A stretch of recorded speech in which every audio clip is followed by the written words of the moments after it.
Court ने कांग्रेस नेता पवन खेड़ा को बड़ा झटका देते हुए तेलंगाना हाईकोर्ट के उस आदेश पर रोक लगा दी जिसमें उन्हें ट्रांजिट अग्रिम जमानत दी गई थी। यह मामला असम पुलिस द्वारा खेड़ा के खिलाफ दर्ज मानहानि और जालसाजी से जुड़ा है।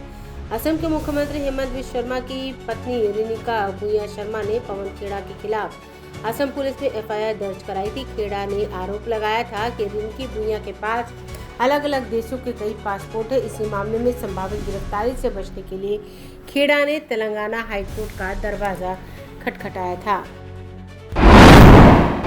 बिहार में भारतीय जनता पार्टी का पहला मुख्यमंत्री बने सम्राट चौधरी के प्रमोशन में जनता दल यूनाइटेड के अध्यक्ष पूर्व सीएम नीतीश कुमार का समर्थन बहुत महत्वपूर्ण है। सम्राट के पिता शक्ति चौधरी अपने जमाने के कद्दावर नेता थे और जब नीतीश ने समता पार्टी बनाई थी तब वो उनके साथ लवकुश समीकरण के सूत्रधार भी थे।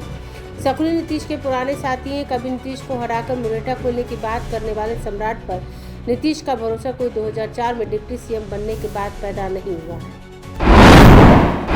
महिला आरक्षण कानून यानी नारी शक्ति वंदन अधिनियम के ऐतिहासिक कदम को देश की पहली महिला राष्ट्रपति प्रतिभा पाटिल का मजबूत और खुला समर्थन मिला है। उन्होंने प्रधानमंत्री नरेंद्र मोदी को एक पत्र लिखकर इस पहल की जमकर सराहना की है। राजनीतिक दृष्टिकोण से यह पत्र बेहद अहम माना जा रहा है। दरअसल प्रतिभा पाटिल का समर्थन ऐसे समय में आया है जब मुख्य विपक्षी दल कांग्रेस इस कानून की समय सीमा और अन्य तकनीकी पहलुओं जैसे परिसीमन और कोटा को लेकर लगातार नानुकुर कर रही है। महिला आरक्षण को लोकसभा और विधानसभा में 2029 से ही लागू करने के लिए 2023 में पारित कानून में संशोधित किया जाना है। इसके अलावा संसद के दोनों सदनों का सत्र गुरुवार को बुलाया गया है और इस दौरान सभी जरूरी विधेयक रखे जाएंगे ताकि उन्हें मंजूरी दिलाकर आरक्षण लागू करने की प्रक्रिया तेज की जा सके।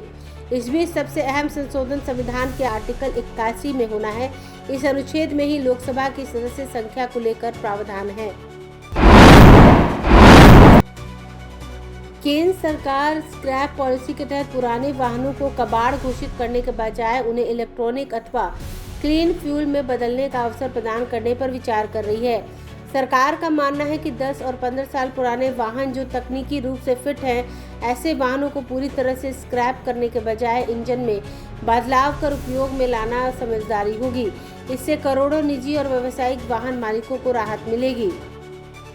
अगर आपने अभी तक हमारे चैनल को सब्सक्राइब नहीं किया है तो हमारे चैनल को जल्द से जल्द सब्सक्राइब करें, लाइक करें, शेयर करें। राजधानी पटना में कई वर्षों से शिक्षा में उत्कृष्ट योगदान दे रहा है Lohia Nagar Mount Carmel high school Kankarbagh Patna. यहाँ नर्सरी से कक्षा 12वीं तक की होती है पढ़ाई।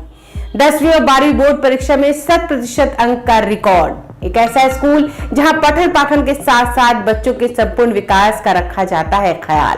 खेलकूद, सांस्कृतिक गतिविधि, मैथ ओलंपियाड, साइंस ओलंपियाड और बहुत कुछ।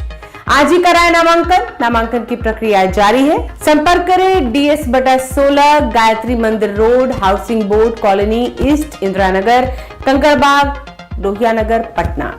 हमारा पिन कोड है 800020। पटना में कई वर्षों से शिक्षा में अहम योगदान दे रहा है Gyansthali high school Alamganj Patna city, जहां 10वीं और 12वीं की बोर्ड परीक्षाओं में 100% अंक प्राप्त कर रहे हैं बच्चे। एक ऐसा स्कूल जहां न केवल होती है पढ़ाई बल्कि साथ ही साथ होती है कल्चरल एक्टिविटी, स्पोर्ट्स एक्टिविटी से जुड़े गेम्स, मैथ ओलंपियाड से लेकर साइंस ओलंपियाड, जहां बच्चों के लिए स्कूल कैंपस अत्याधुनिक सुविधाओं से लैस, छोटे बच्चों के लिए वाहन और ट्रांसपोर्ट की विशेष सुविधा।